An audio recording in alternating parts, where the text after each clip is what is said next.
I toured through some of the world's creators have made and briefly tried out some of the creativity tools.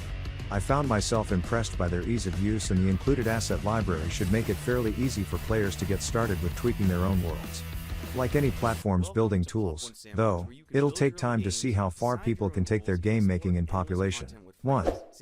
The Sandbox edition is a high-profile change, as Epic Games founder and CEO Tim Sweeney made clear Fortnite isn't coming to VR anytime soon, while Meta employees working on Horizon Worlds have been directed to focus on quality gaps and performance issues inside their platform. Room and VRChat continue to raise significant rounds of funding, too, with varying approaches to how they support VR and traditional screens. Population 1, however, pushes forward into sandbox game making focus solely in VR in a very interesting place between what Fortnite and Horizon Worlds offer players.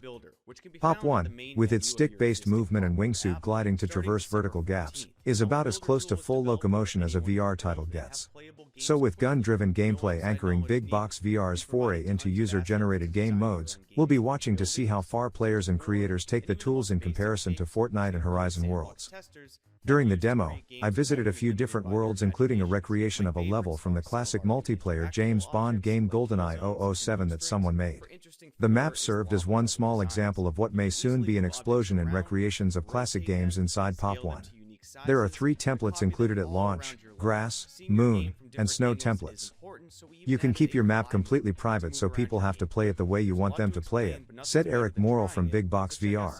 Or some people will make their map copyable, or their game copyable, so anybody can search that game, save it to their own slot, and either edit it or change the rules set up.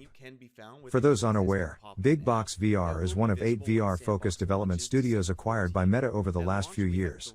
Not one of these studios has announced a new title since acquisition, however, as the developers are likely focusing the thrust of their work toward Quest 3 and what's expected to be a major jump in processing power with the XR2 Gen 2 chipset.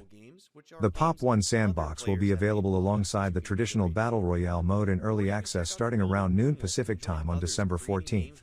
The developers hint that they'll be planning seasonal updates for the mode alongside updates to both the main game and sandbox.